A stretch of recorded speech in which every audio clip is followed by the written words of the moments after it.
Hello dear learner, welcome back into our lockdown special classes.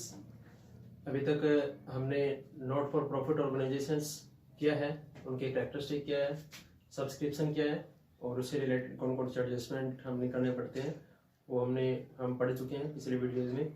आज हम discuss करेंगे accounts to be maintain by not for profit organisations. Not for profit organisation कौन कौन से account maintain करती है और वो किस प्रकार से तैयार किए जाते हैं उनके बारे में आज हम डिटेल्स में डिस्कस करेंगे। तो सबसे पहले कौन कौन से अकाउंट्स मेंटेन किए जाते हैं। First one is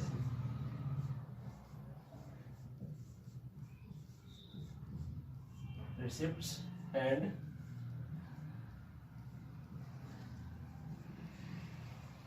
payment account. Second one is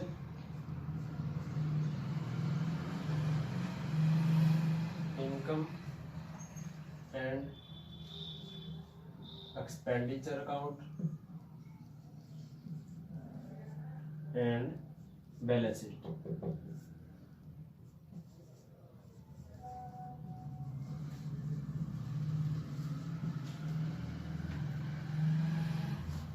balance sheet आपको बिगिनिंग ऑफ द ईयर और एंड ऑफ द ईयर दोनों जो है वो हम तैयार करते हैं। इसमें ओपनिंग बैलेंस शीट हम कैपिटल फंड के लिए तैयार करते हैं और जो कैपिटल फंड का बैलेंस आएगा वो हम क्लोजिंग में लिखते हैं। तो सबसे पहले शुरुआत करते हैं रिसिप्ट एंड पेमेंट अकाउंट से। तो रिसिप्ट एंड पेमेंट अकाउंट जो है कि समरी है कैश बुक का, या फिर आप इसको रियल अकाउंट बोल सकते हैं। रियल अकाउंट के रूल्स के बेसिस पर ये काम करता है। रियल अकाउंट्स का रूल जो है वो जो रिसिप्ट एंड पेमेंट अकाउंट हम बनाएंगे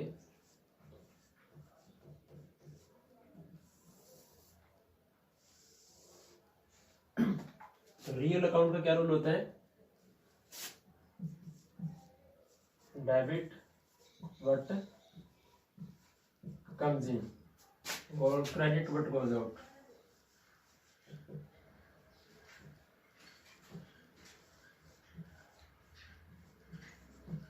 इस रूल के बेसिस के ऊपर receipt and payment account prepare किया जाता है। डेबिट व्हाट कम्स इन, जो रिसिप्ट्स है जितनी भी रिसिप्ट है वो सभी डेबिट में लिखेंगे, वेदर कैपिटल रिसिप्ट और रेवेन्यू रिसिप्ट, चाहे वो पंजीकृत प्राप्ति हो या फिर जो है वो आयगत प्राप्ति हो। इसी प्रकार से जितने भी पेमेंट्स हैं क्रेडिट व्हाट गोज आउट, जितनी भी पेमेंट करते हैं वो हम क्रेडिट साइड में शो करेंगे। वो भी चाहे आपका कैपिटल पेमेंट हो या फिर रेवेन्यू नेचर की पेमेंट हो, रिकरिंग हो या नॉन रिकरिंग नेचर्स की रिसिप्ट और पेमेंट, सभी हम इसमें रिकॉर्ड करते हैं। दूसरा, only cash transaction will be recorded in receipt and payment account. Non cash जो आइटम्स हैं जैसे आपका डेप्रिसिएशन है तो वो हम इसमें कहीं भी नहीं लिखेंगे, रिकॉर्ड नहीं करेंगे, क्योंकि यहाँ पर हम केवल कैश ट्रांजैक्शंस को ही रिकॉर्ड करते हैं, लिखते हैं। तो एक तो यहाँ पर ऑन रिसिप्ट आएगी डेबिट साइड में,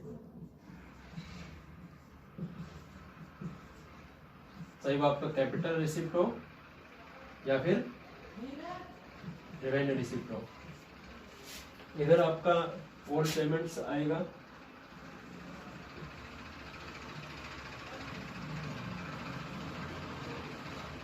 चाहे वो आपका कैपिटल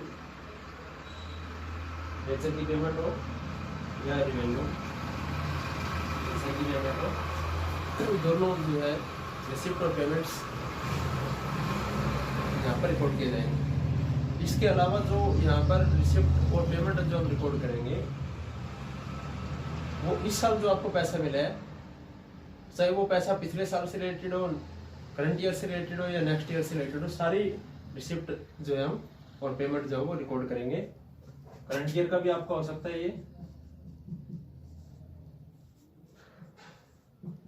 ये प्रीवियस ईयर का भी हो सकता है और नेक्स्ट ईयर का हो सकता है। अगर करंट ईयर आपका 2018-19 है तो इसमें 2017-18 के आइटम्स भी लिख सकते हैं, करंट ईयर के भी लिखे जाते हैं, नेक्स्ट ईयर के भी लिखे जाते हैं। तो इससे कोई फर्क नहीं पड़ता कि वो करंट ईयर की रिसिप्ट है या पिछले साल का पैसा था।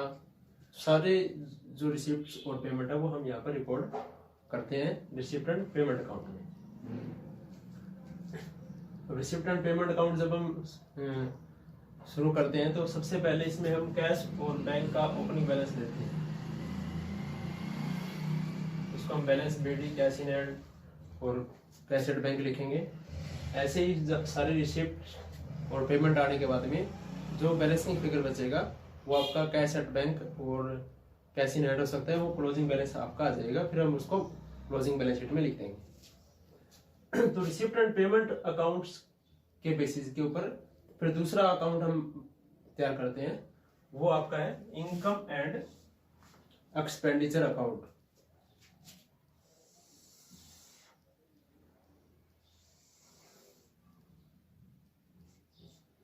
Income and expenditure account for the year ending 31 मार्च। उसके बाद ही हम ईयर्स लिख देंगे 2019-20 जो भी होगा। तो इनकम एंड एक्सपेंडिचर अकाउंट जो है वो नॉमिनल अकाउंट है।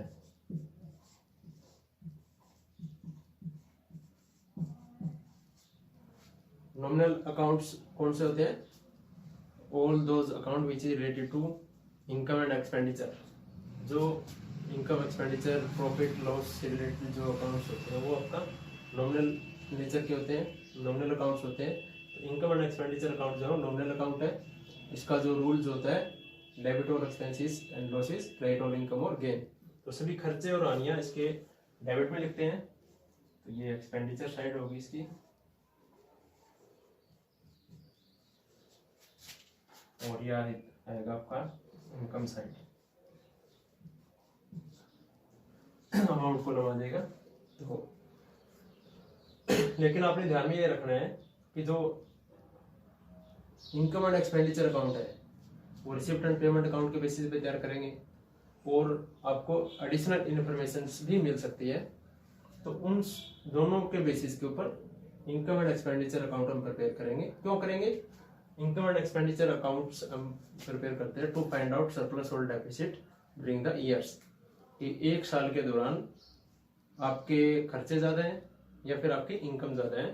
तो उनका दोनों का जो डिफरेंस है, income over expenditure that is surplus, और एक्सपेंसेस ओवर इनकम डेफिसिट, उसको फिर हम कैपिटल फंड में अगर सरप्लस आया तो ऐड करते हैं बैलेंस शीट में, डेफिसिट आया तो वो लेस करेंगे।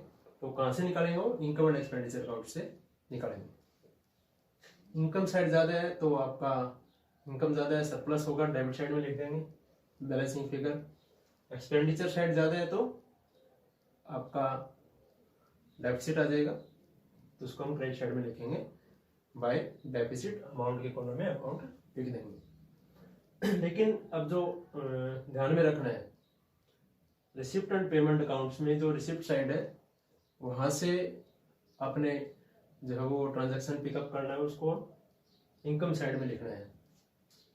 ये जो पेमेंट साइड है रिसिप्ट एंड पेमेंट की, वहां से जो इन्फॉर्मेशन है उसको हमने लिखना है एक्सपेंडिचर साइड में। बट आपने यहाँ से इन्फॉर्मेशन यहाँ लाते इसमें एक फिल्टर लगाना है। फिल्टर मतलब कि रिसिप्ट एंड पेमेंट अकाउंट्स में जो रिसिप्ट और पेमेंट्स है, जो ट्रांजैक्शंस है, वो कैपिटल नेचर की भी है और रेवेन्यू नेचर की भी है।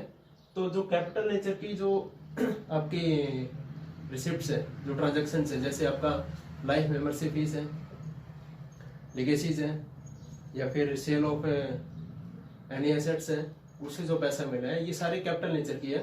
तो उनको हम यहाँ पर नहीं लिखेंगे। यहाँ पर हम लिखेंगे ओनली रिकरिंग एक्सपेंसेस और रिकरिंग नेचर की जो इनकम है वही हम यहाँ पर नोट करेंगे इनकम एंड एक्सपेंडिचर अकाउंट में। दूसरा,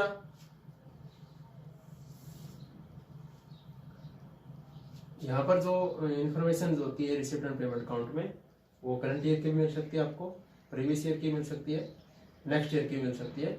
उसमें से जो ओनली करंट ईयर की इंफॉर्मेशन है वो आपने इनकम एंड एक्सपेंडिचर अकाउंट में लिखनी है।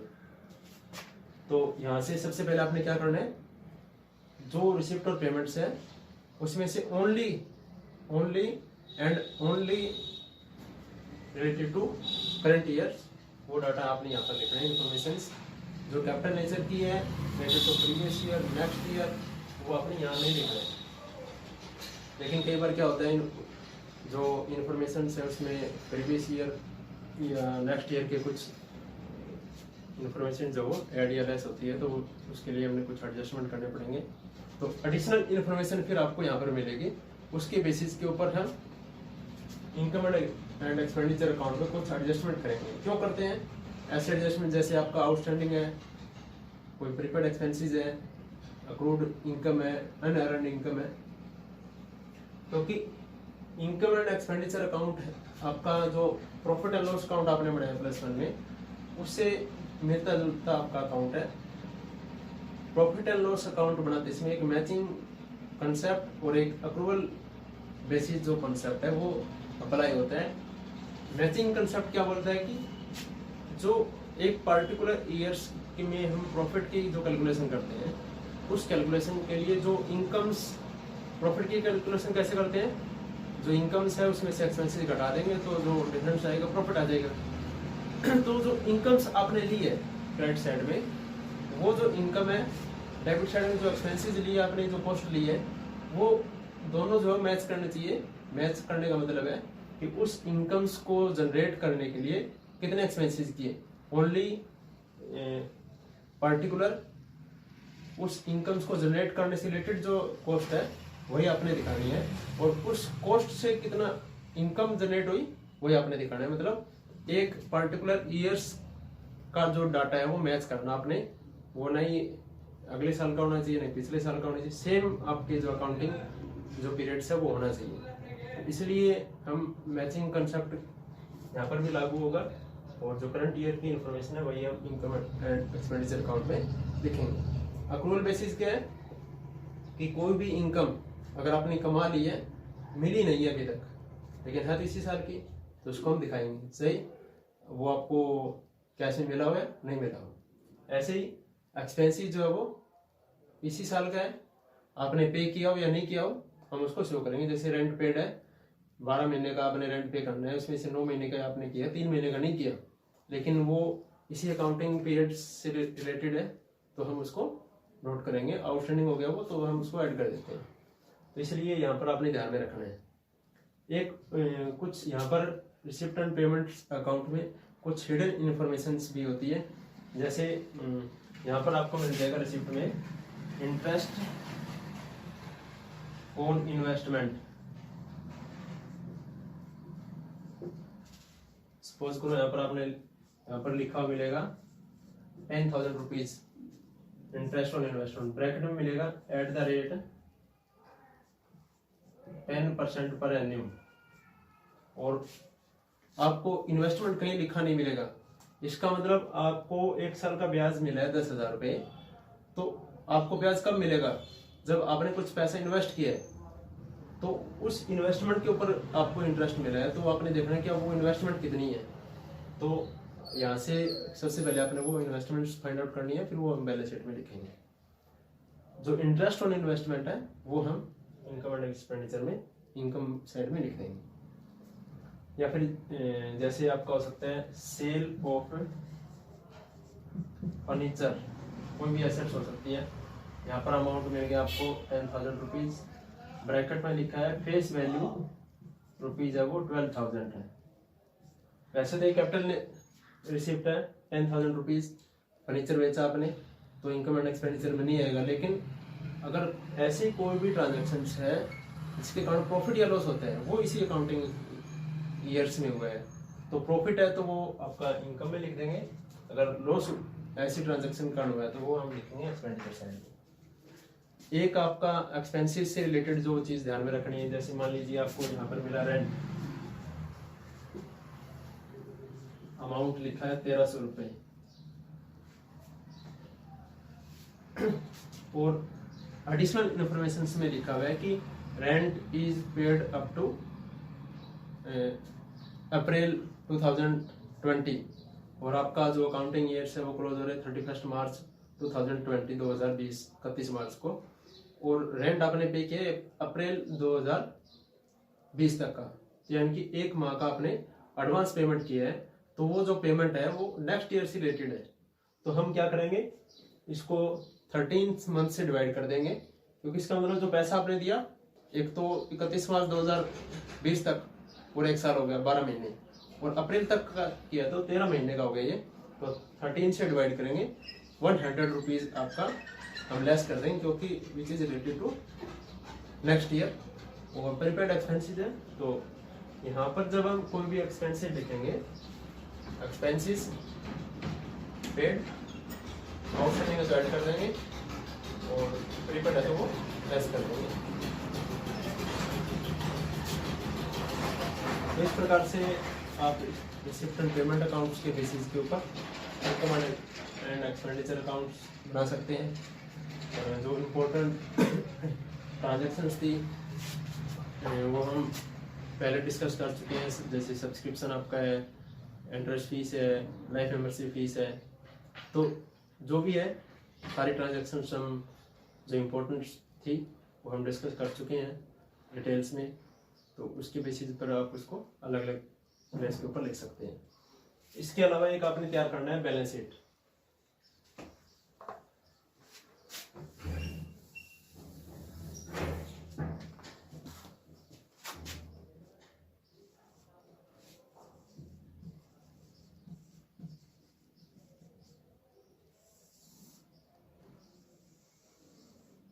बैलेंस शीट आपने तैयार करना है, एक तो beginning of the year opening balance sheet, एक end of accounting period, end of year जिसको हम बोलते हैं क्लोजिंग बैलेंस शीट। वैसे तो हम बैलेंस शीट किसी भी पार्टिकुलर डेट को बना सकते हैं, इसलिए हम यहाँ पर लिखते हैं एज ऑन 31 मार्च 2020 2019 जो भी है।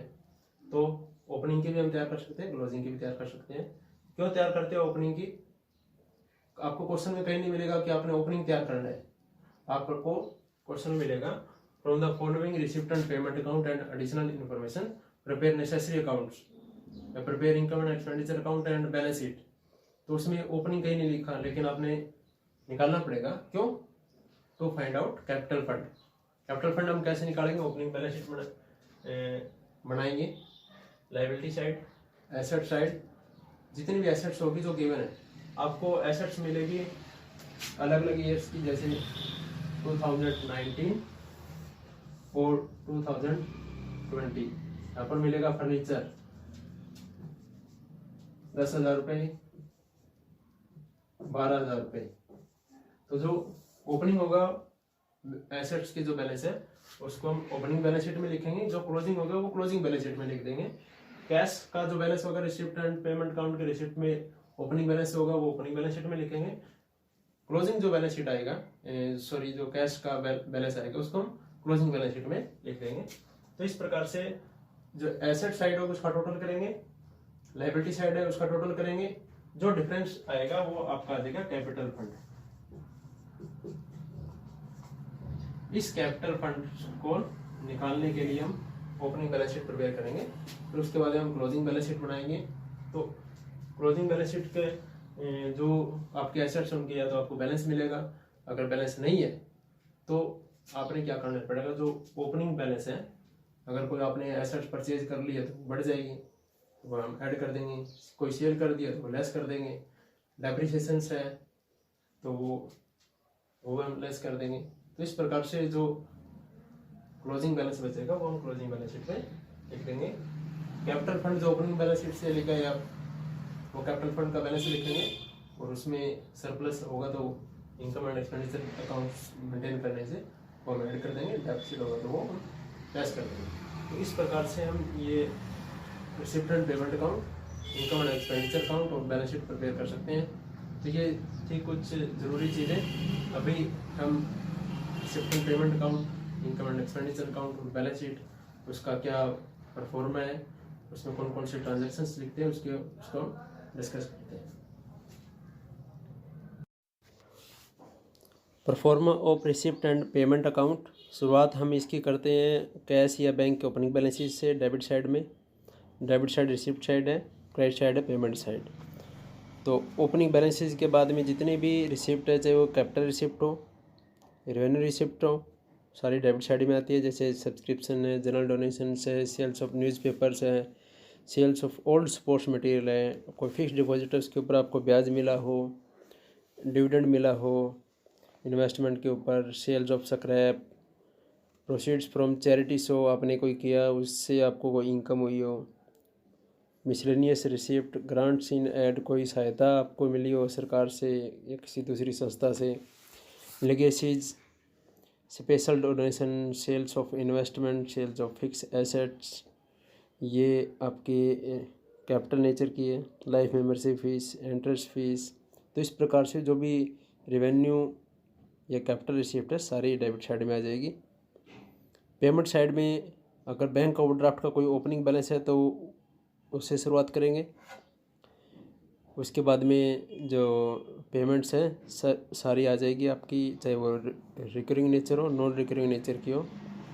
Wages and salaries, rent, rate and taxes, insurance, printing and stationery, postage and courier, advertising, sundry expenses, telephone charges, entertainment expenses, audit fees, honorarium, repair and renewals, upkeep of grounds की कोई देख रेख का कोई खर्चा हो, कन्वीनियंस, न्यूज़पेपर एंड पीरियोडिकल्स, ये सारे रेवेन्यू नेचर के एक्सपेंडिचर हैं। Purchase of assets, purchase of investment, कोई भी एसेट्स हम खरीदते हैं तो वो आपका कैपिटल नेचर का एक्सपेंडिचर है। तो ये सारे आपके पेमेंट साइड में लिखने हैं।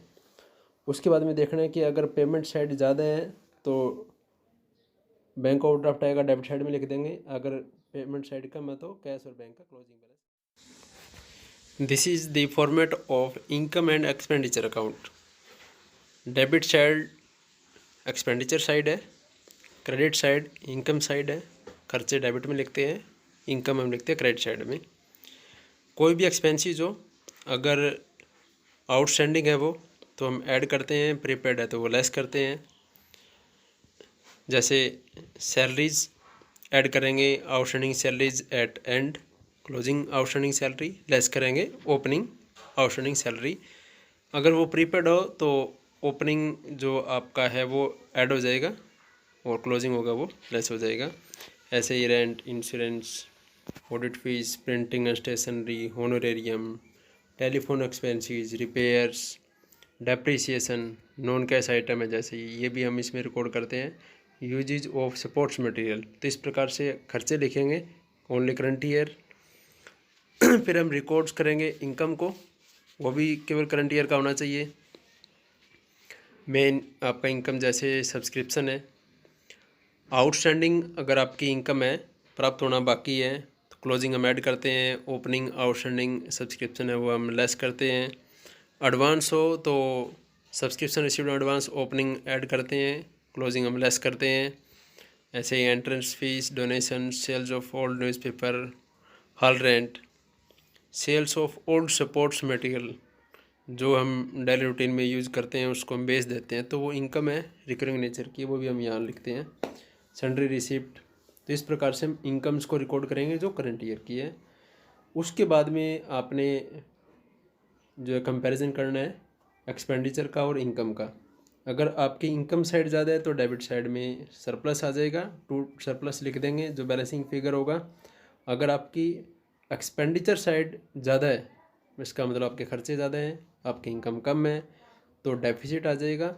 सरप्लस होगा तो कैपिटल फंड में क्लोजिंग बैलेंस शीट में ऐड करेंगे और डेफिसिट आएगा तो उसको हम लेस करते हैं। क्लोजिंग बैलेंस शीट कैसे तैयार करते हैं चलिए देखते हैं। सबसे पहले हम कैपिटल फंड लिखेंगे जो ओपनिंग बैलेंस शीट से आपने कैलकुलेट किया है। उसमें सरप्लस होगा तो वो हम ऐड कर देंगे। डेफिसिट आया है इनकम एंड एक्सपेंडिचर से तो वो लेस करेंगे।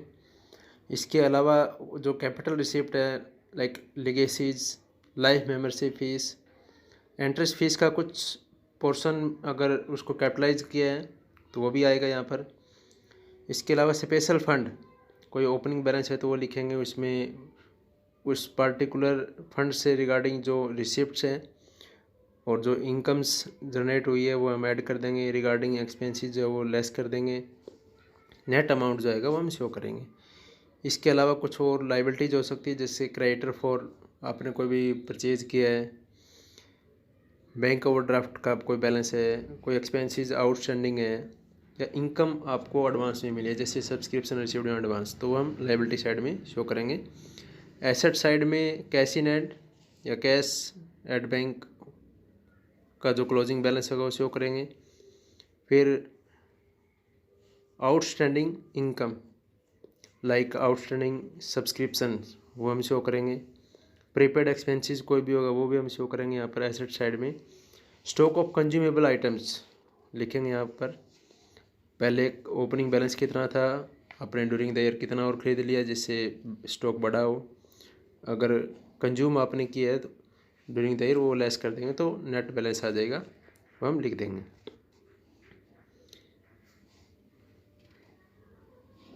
इसी प्रकार से जो एसेट्स हैं, opening balances during the year आपने कोई एसेट परचेज की है तो एसेट का बैलेंस बढ़ेगा, ऐड करेंगे। अगर आपने सेल कर दी है तो एसेट का बैलेंस कम हो जाएगा तो वो लेस कर देंगे। डेप्रिसिएशन वगैरह है वो भी हम लेस कर देंगे। उसके बाद में दोनों जो साइड्स हैं बैलेंस शीट का वो आपकी इक्वल आ जाएगी।